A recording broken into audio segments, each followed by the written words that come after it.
Karen Bonafilio, Inner Realms, Outer Journeys. I have a real treat for you today. I'd like you to meet Jo-Ann Stafford. Jo-Ann, you want to say hi before I introduce you? Sure. I'm Jo-Ann Stafford. I live in New Jersey. Yeah, she's got that accent. I love the accent. Born in New York, live in New Jersey, and I'm a published author. You know, though, you put R's on your words. A lot of people don't put the R on there. I can hear that R, so that's kind of cool.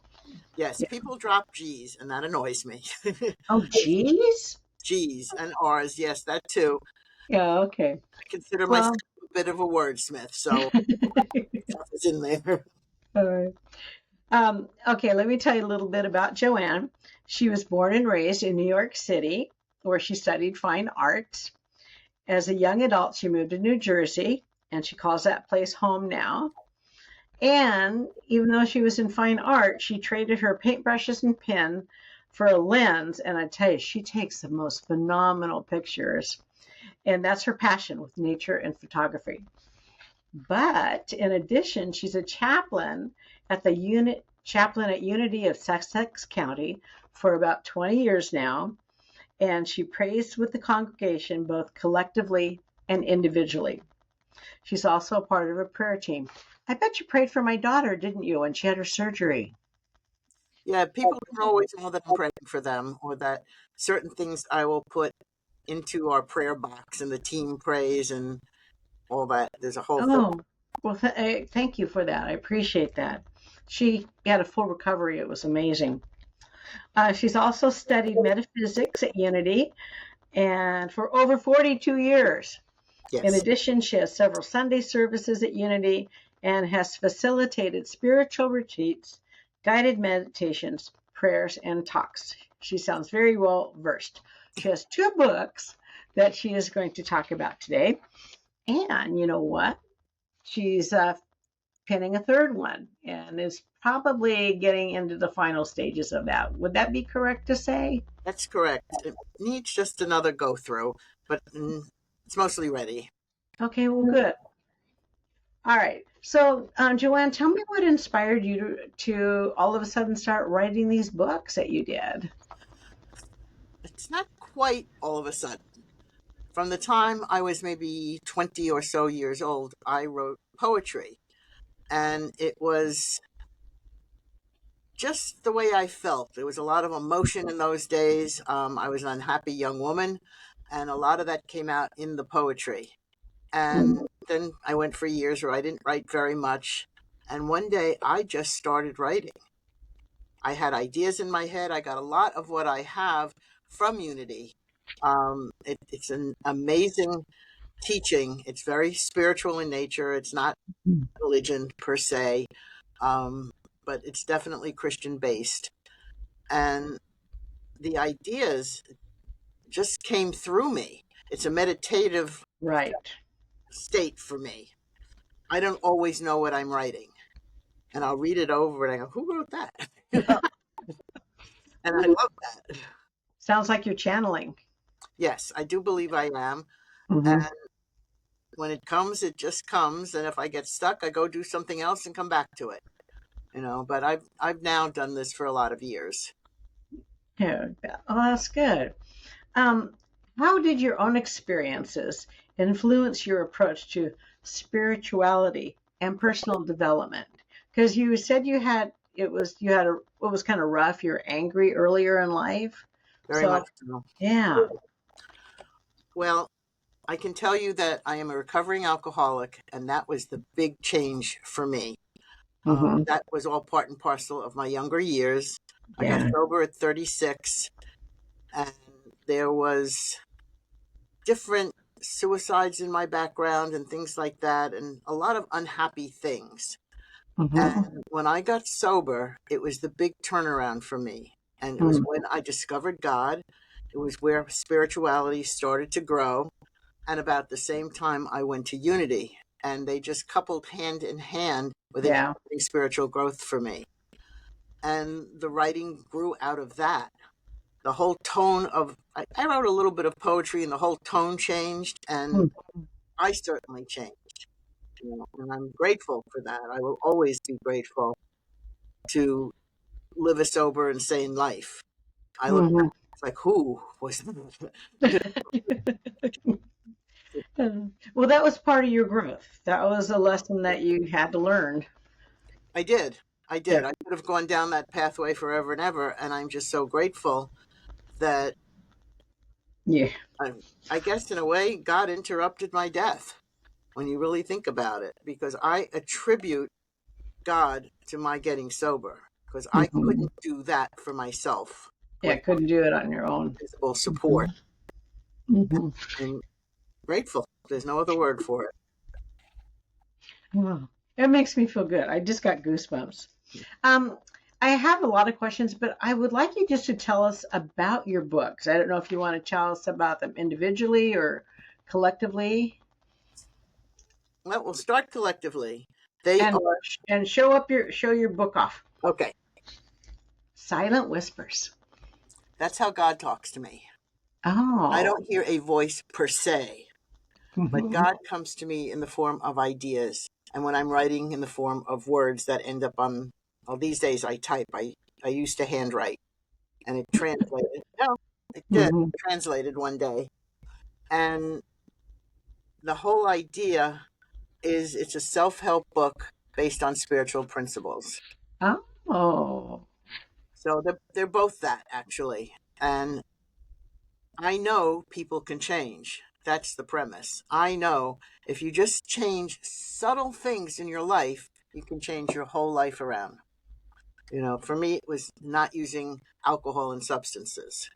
There's lots of substances mixed in.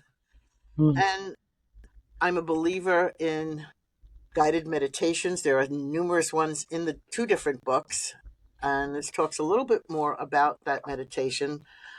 I included a couple of pictures to help people focus on different things. Did you take those? Oh, yes. Those are lovely. Thank you. That's definitely a passion for me, you know. So, whatever resonates, this one has about 4 or 5 pictures in it that it's a form of meditation that you can stare at the picture and get lost in it in a way. And Oh. yeah, it just, you can sort of blur your eyes and stare. Um, you can take the meditations and record your own voice and then listen to it. I did that years ago. It wasn't meditation, it was excerpts from different books that had helped me. And I had an hour plus drive to work at one point, and it started out, "Good morning, Jo-Ann." It In didn't, your voice. my voice, "Good morning, Jo-Ann," and it went on. And I just read all this different stuff, and I'd play it on my way to work to put my head in the right place and get my day going okay. That's a great idea. Yeah, it worked. You didn't zone out while you were No, driving, no, did no. I always tell people that driving is a wonderful moving meditation. However, you must keep your eyes open. That's a must. you? You know, you can walk, you can swim, you can do all kinds of things. You can vacuum and go into a meditative state where you're Right. just Kind rote of and you're doing. kind of repetitive, huh? Mhm. Um, I know that some meditations will say, "Don't listen to this," if you're driving a car or whatever. So, but you could with yours. Yes, absolutely, because I'm not making auto suggestions to sleep soundly. Yeah, I think that's great. Yeah, it's That's something really that good. really works for me, and I've done that for years. And my other book is the more recent one. It's called The Peaceful Path. Mm-hmm. Very And but nice. again, it's a self help book based on spiritual principles. And this grew out of, and I say this in the back, out of a series of talks that I was doing. And I had a peace circle as part of Mm. somebody else's studio and all that. And it's about making life comfortable. You don't have to be at war with yourself or with others. You can be at peace. You can be in peace with this world, with the next world, wherever it is, you can find this peace. You have to look a little bit. You have to want it. You have to allow it because it's already there. And I went on with this book and it gave me a peace that I never had before. That in the writing it, because a lot of my writing comes out, I wouldn't say it's true automatic writing, but it's getting there, that it comes out in a sense of I go into a somewhat trance state. I'm not fully aware of what I'm writing. And I know that God speaks through me. I know Yeah, sometimes verbally God speaks through me. I'm talking to somebody else. They need a little bit of help, way out of my wheelhouse. And I have the words. And that's an amazing gift that I'm also very grateful for. that is it seriously is. And when that I'm gonna say that's just channeling, and that is coming from spirit, and Absolutely. spirit knows what we all need and what the world needs. Yeah, Absolutely. that's very cool. So I see them different. That second one is, I like the first one because meditation is wonderful. It's a great way of quieting the mind and going within, and having the pictures really can facilitate that too. But the other one is a great self-help for changing things you don't like about maybe yourself or in your life too. It's a big part of it. This, I think, in my humble opinion, that the second one is better. It's also the second one, that, the first one was a little bit, I wasn't so sure in ways. And I think in some kind of ways, I really came into my own with the second one. That Well, it they're was, distinctly different, but they tandem off of each other too, though. well, they're the same large theme. Yeah, It is self help on spiritual principles. They all have the spiritual base, and they're really ultimately about making life work better. Not everybody's life works, whether you are in a bad situation, you're just self destructive, you pick always the wrong partner, on and on. There's all these little signs and symbols that we do in life that say you need something to change somewhere. And sometimes it's your basic belief system. that's real. I'm glad you pointed out those things. How about would they help someone who is not happy with their position in life, their job? All of that. It's having then the confidence to find a new job. Mm-hmm. You know, if you walk around spewing, I hate this all day long, it's not quite right, and you are capable of change. That's the beauty of spirit. It's Yes. always there for you. God is always a part of your life, whether you acknowledge it or not. Mm-hmm. And as you start to acknowledge it and accept God in your life, you start to change. You just start I to change. so agree with that. I And we so change from agree. the inside out, as Mm-hmm. within, so without. And then the outside can change. If you're Mm-hmm. comfortable and competent, you can get a new job, you can get a new husband, you can get a new wife, you can, move for that matter, you know? So that book helps you and encourages you to do that. Yes, absolutely. Do you know how many people that could be helped by that book? There are a lot of unhappy people walking around Yes, with relationships, with their job, with everything.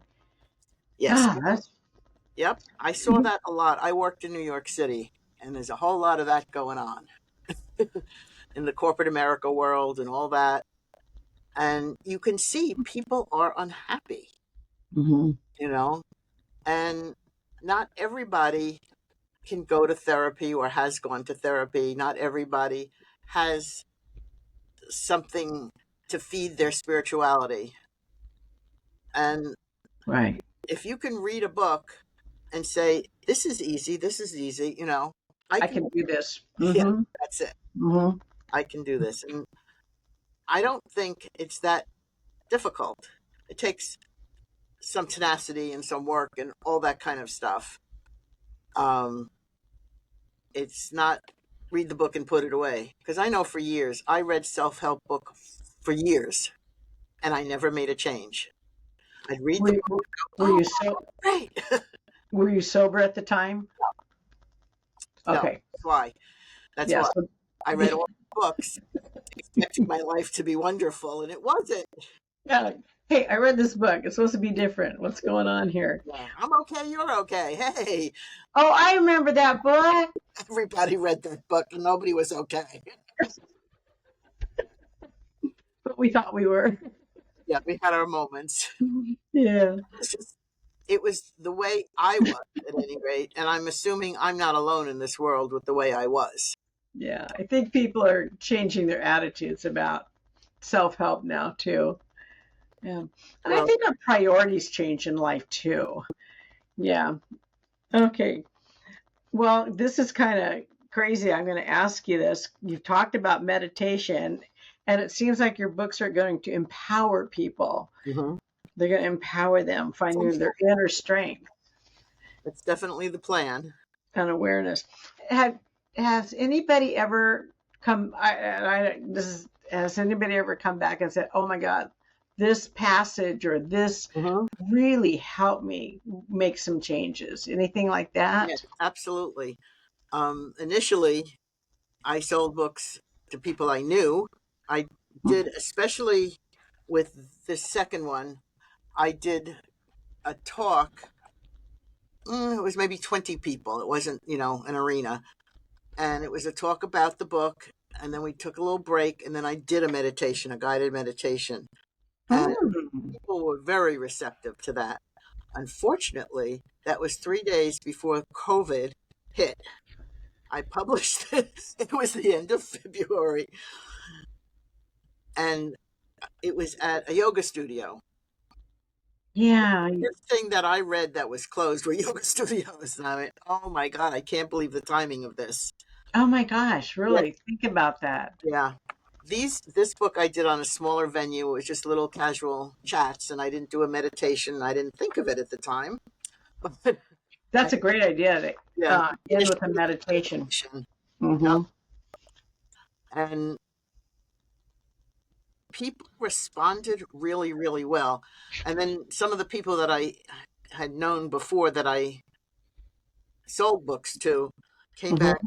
Oh, I've underlined the book so much and it's helped me so much and da da da. And was like, oh, that is music to my ears. Yeah, you like it when people underline and dog ear the book so they can Sure. go back and look. So that is a good book. Um, Gosh, you kind of answered all my questions. Let me look here for. Everyone, I love questions. Okay. Um, how can people overcome self-doubt and build self-confidence through the books? Well, the main premise is to rely on God. The main premise is to acknowledge that the Spirit of God is within each and every one of us. And that Spirit is what gives us courage and wisdom and the things we need in life, like love and joy and comfort and peace and serenity and everything else. Those are the words that come to mind. Oh, But those are beautiful. I You know know, it's possible because it's happened to me. That's I write this out of experience. It's not just pie in the sky kind of stuff.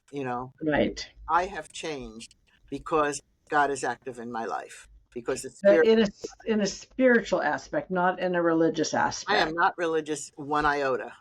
Okay. No, Not that we aren't finding fault with religion, not at all. It's great ladies to and know what gentlemen. you believe and do. But we're just Yes, clarifying here. Yeah. absolutely. Absolutely.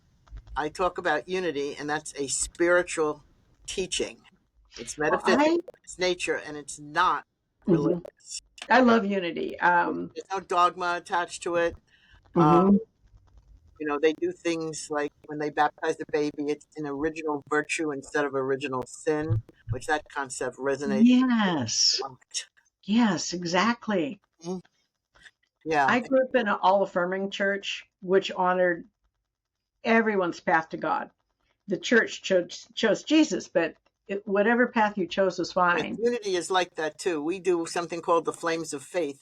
that honors every religion, and we light a candle for each one and give a little blurb about each religion. Do that on the average of once or twice a year. Well, I went to Unity Church in Beaverton, and we lost our minister, and I loved him. Did you know Ed Townsend by any chance? No. Because he went to the main Unity Church. I think it's in Kansas. Yes, it's Yeah, and Europe, actually. yeah, he moved there and was working for the church. Unity Village. Yes, I visited that place, but it was like nobody was around. Yeah, So, but it was I was beautiful. out there. I was out there on a business trip, and there was no way I could. I was like 10 steps away from it, but I couldn't go because I was working all day. And by the time I was done, it wasn't a time to go, Yeah, hi, I've come to say hello to everybody. I believe in you so much. Um, what advice would you give to someone is that your dog or mine? That's mine. Okay. What advice would you give to someone who is just starting their spiritual journey? Wow. I guess to look down as many paths as possible and see what resonates with you. Um, Mm-hmm. Read stuff, talk to people, Mm-hmm. and let it speak to your heart, because that you'll get the most results from. It has to really speak, and you have to want it. That lies behind everything else. And then if it doesn't speak to your heart, then keep looking. Looking, absolutely. Keep There's a looking. lot of paths. There are a lot of paths, and whether it's through religion or through something else, a group, a person, you can find a group.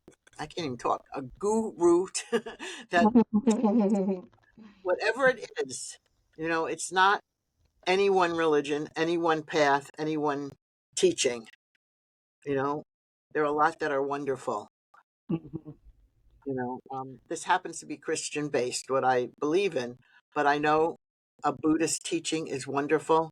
Mhm. I have a book called Jesus and Buddha, and it's one page is Jesus's thought on it, and the other page is the Buddha's, and they are so similar throughout the book of what the beliefs are.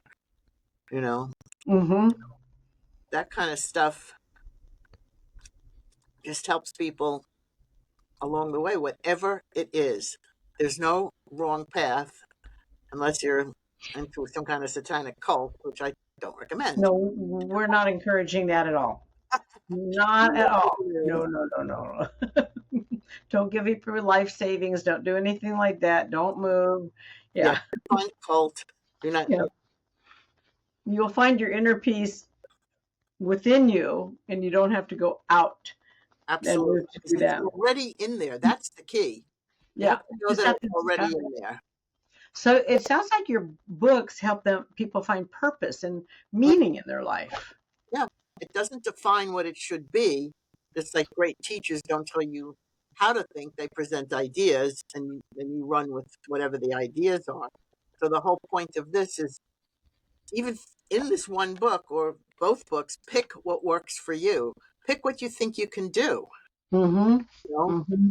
and the old adage: a journey of 1,000 miles starts with a single step. Take that Right. step. Yeah. You know, Joanne, you know what I heard recently in the last few years, and well, even though I grew up in an all affirming church, I thought God was up there on a throne, you know, most making people do. judgments. Yep, most people do. Well, I don't know where I got that. I don't even think I heard it in the church, but I heard it someplace. But then I heard that God is in our DNA. Mm-hmm. I love that. Every cell of our body. You know. Oh, I love that. Mm-hmm. And and when I go to take my walks in the morning and I talk to my heavenly team, I start talking to God and I go, "Well, you already know, you know, but You're we'll already talk, in there. but we'll talk about it anyway." Yep. And I always start with gratitude. I always Mhm. start with gratitude, and Yes. because I Gratitude. know we all have stuff and we all have lessons to learn, Mhm. but I think that's a part of life. You know, that's our evolution of our soul. Well, Yeah. we come here and we need to learn what we need to learn. And Yes. we go about learning it as best we can. Mm-hmm. And I have one here wondering, and I have another one there barking. And one of mine just walked in. I saw the one that walked by and I thought, that is a big dog and that's not his bark. Oh, a little cockapoo. Yeah, it's okay. I love dogs. They can do whatever they want. Yeah, very Well, good. would you like to tell us about your upcoming book at all? Because I Sure. think it sounds fascinating. It's called The Ism, and Oh, what? ISM, The Ism, Okay, I get it right. as in alcoholism. Oh, Ah, yeah. and it Mm-hmm. is a self-help book on that front. And the premise is that you can have this ism before you ever pick up a drink, even if you never pick up a drink. I believe I was an alcoholic the day I was born. I had those traits. And I Mm-hmm. did start drinking at a very young age. I was 14. You Um, did at 14? I was a charmer,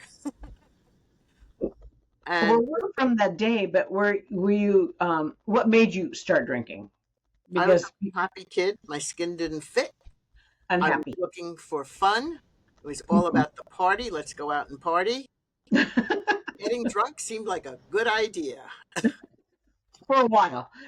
Well, it turned. You cross a line at one point. Mm-hmm.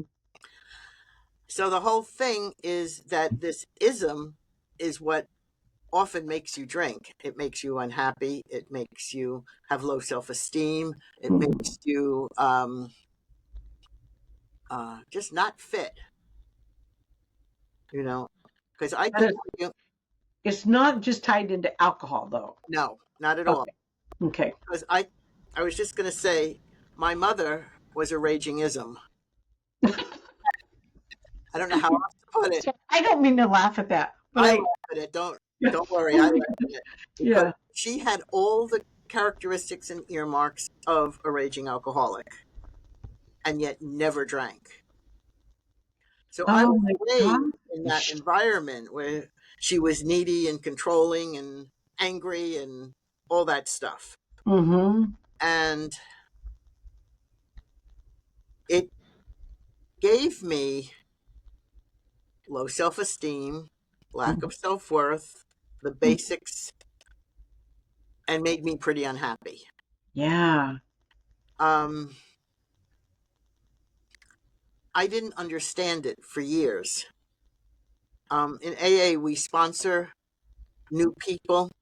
Mm-hmm. First woman I sponsored was an adult child of an alcoholic. There's a very specific, they have their own meetings and their own things if they want to work on those issues. Mm-hmm. And I bought a book called Adult Children of Alcoholics because typically what I do is I want to read about something I don't understand and to Yes. help her as best I could. It Mm-hmm. was freaky because I was on every page of that book and I didn't understand Um, why. and even though your mom didn't drink. Yeah, I didn't put it together. It was years later that I put it together with a great aha moment. Oh Like, oh my, my isn't that? goodness. Yeah. Oh And it wow. was like, wow, it was a big wow for me that it put Mm-hmm. so much together in my head that still wasn't together. Yeah. I was sober for quite a while by the time I did that. I might have heard it at a meeting or something like that. Wow, my mother had the ism, Mm-hmm. Mm-hmm. and it was like, oh boy, It's a catchy title though. the ism, because most people don't know what it is. The They're first, gonna go, what is an ism? yeah, Yeah. yeah. Yeah. So that's mostly done. I do have to look at it again. Yeah. Yeah, It is a process. It yeah. is a I process. always have to let it go and come back to it. I understand that completely. You Yeah, cannot force yourself to write. yeah, And then and with you, you're channeling too. So you have to be a conduit and open for that yeah, at that time too. yeah. There are times nothing comes, and other times it spews out, Yeah, you can't force yourself. which is Mm-mm. really cool. Mm-hmm. Or I get ideas and I'll type it into my phone or I'll write it on a little scrap of paper and I do the same. I have a notes program in my phone, and I'll just jot all kinds of different things down in there. Mm-hmm. I'm in a flow mode, or not an ebb mode, a flow mode, You and know, mm-hmm. I'm then I sorry. send it to myself in an email, so I I can. think your books, writing your books, has probably healed you tremendously. It has. Yes. It And has. then you can use that knowledge to help others heal also. Hmm. That was the premise. The point is Mm. self help Yeah, self through help. whatever means you can to help you heal, lead you in a direction or a path, or in the back of this one there are, I think it's this one. In one of them I did that. There are suggestions of where to go to get other help. I think I know. In one, Oh, maybe it's this one. It's been a while. Well, I know I did that. I don't know where it is, but I that's did. okay. I put some ideas of places to go where you can get help. If you're a battered wife, there's at least Oh, in Jersey, there's some new mhm. called Daisy, domestic something abuse. I don't know.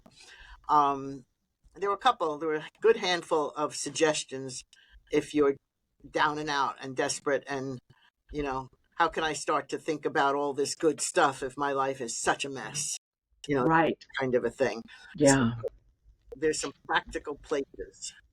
that's good. But I still like that, the first step, yeah. So to me, it sounds like people are going to cultivate self compassion in your book too, and self acceptance. Hmm. Because I think a lot of times we don't accept who we are. We there's things we want to change, or maybe we don't have friends, or we don't have money, and they don't know how to start doing and bringing those things into their lives. I certainly didn't, and I always wanted what everybody else had. Not that I didn't have, but I didn't have, if you will. Yeah, And yeah, I was always envious, and I was always looking outside of myself, trying to fill myself from the outside in instead of filling up like a well from the inside. inside out. Yeah. And once I learned that, I was like, ooh, that's, Jo-Ann, were you during that time? Were you quite angry? oh, very. Yeah, I get the feeling you're quite an angry person at I that. was. And interestingly enough, I would tell anybody that I never get angry. Yet I had a rage inside of me that was huge. So during that time, you were denying to people that you were angry. Yeah. Oh, I never get angry. That, you know, out of your mouth. That was one of my mantras, if you will. Get angry. And back, I was like, oh my God, I was so angry. Angry. Did you ever go back and apologize to people? Some, Yeah. some, because I was also Mhm. very needy. Mhm. Yeah, that's part of the AA program is to make amends to those. Hey, you have come a long way. My gosh, seriously. Started drinking at 14 and angry and all this other Yep, stuff and yep. envious. So, about what time of your life did you turn things around? Well, I got sober at 36. Oh my God, wow, that's a long time to be drinking. And I know that's heavy drinking. That's not just having a I drink. started out as, going out on a Friday night and getting drunk and a little wine with dinner and a little this and that. And at one point it picked up, and there was a period of time where I didn't drink at all and I did drugs. It was the psychedelics and the psychotropics and the diet pills and anything to keep me partying. It Yeah. was all about the party.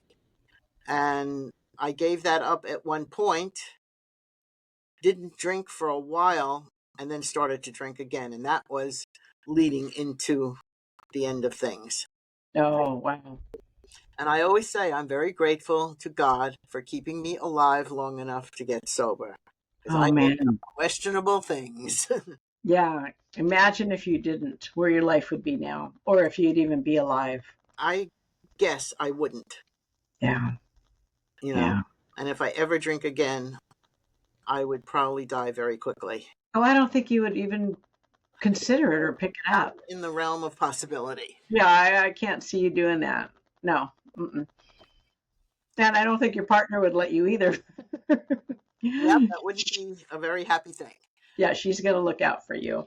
All We right. look out for each other for sure. Yeah. Did I hit everything or is Boy, there did you anything else you, ever. huh? Boy, did you ever. Okay, well, you're welcome to, if I miss anything, please tell us now. Okay, I'm going to read one thing out of this book. Okay, second book. Second book, Peaceful Path. It's a chapter called We Are One. It starts with a quote by Mother Teresa. If we have no peace, it is because we have forgotten that we belong to each other. We are all beautiful children of God, and the Spirit of God within every one of us does not have a race, any religion, or even a body. Spirit is without physical form and therefore is devoid of all color or gender. Every person is one of our Creator's children and therefore part of the same family, our true family. We are magnificent children of God. We are connected by the sweet Spirit of God that is within every one of us. Although we are unique individuals, each with our own special gifts, we have a spiritual connection with everyone on this planet and those who have returned to the spirit plane. This is why we instantly have a connection with some of the people we meet, or we get the feeling that we have known them before. We have a knowing and the idea that we are meeting again by divine appointment. The soul remembers even if our conscious mind does not. That is beautiful. That is beautiful. Thank I you. would even type that up and hang that someplace so I could look at it all the time. Aw. I mean, that is a great reminder. Yeah, Yeah, you always hear, and it's sort of bandied around, oh, we are one, but we really are. we It's not really are. just a little catchphrase. People don't understand that. Yeah, we need more That's why people to there's more. understand it. That's why there's more, Yeah, gosh. because you're different from me, and I'm better. Yeah. Yeah, that's what's Mm-hmm. all. Yeah. One of the things we sing in Unity every week is the peace song. Let there be peace on earth, and let it begin with me. Oh, I remember seeing that and Okay. holding hands. Yeah. Yeah, that was from Unity. Mm-hmm. Yeah. Every week. I remember that. We'd all hold hands and say, oh my Yep. God, it's been a long time. I'll bet it has. Oh boy, it makes you feel so good when you do that though. Yep. You walk out of there Mm-hmm. floated, you know. I got a Unity in Beaverton. Maybe I should check it out. It's been a while since I've walked through the doors. You're always welcome. That's Yeah, I know. the beauty I of know. it. Yeah. Oh, Jo-Ann, it has been a delight to talk to you. It really has. Beautiful. This is a long time coming. Well, and I know we have been friends on Facebook, but I didn't know this other side of you. I did not know, and I wish I would have known because Well, that connection would have been stronger. yeah. Well, I Yeah. think we did connect in that way right away, that I felt that I knew you somehow. There was a strong Hmm. connection. And Yeah. as it evolved as it had to, as Yes. things do. And here we Hmm. are. Yeah. So I only want to give better. you a hug, and Hey, virtual hug. come to Oregon. It's beautiful here. I'll show you around. Yeah, it's really nice. It's so different than the East Coast. I'll bet it is. Yeah, it is. My son lived in Manhattan for a while, and I asked him, "What do you miss when you're there?" He goes, "You can't look up and see the sky Yeah. because the So, buildings. Yeah, yeah." And I thought I couldn't imagine that yep. because I find such beauty in the Oh, sky. yeah. Well, where I live here in northwestern New Jersey, it is truly beautiful. It it's nature, and we get all kinds of animals, and we have a lot of property where they come out of the woods and they're in our yard going hi, which I love. Yeah, and listeners, if you're on Facebook, find her on Facebook because she puts up the most magnificent photos. She truly does. They're gorgeous. Yeah. Thank All you. right, Jo-Ann, thank you for coming. I feel blessed that you have come Too. onto the channel today. Well, thank you for asking me, and it was my honor to be here and chat with you. Okay, thank you so much. Have an awesome rest of the day. You too.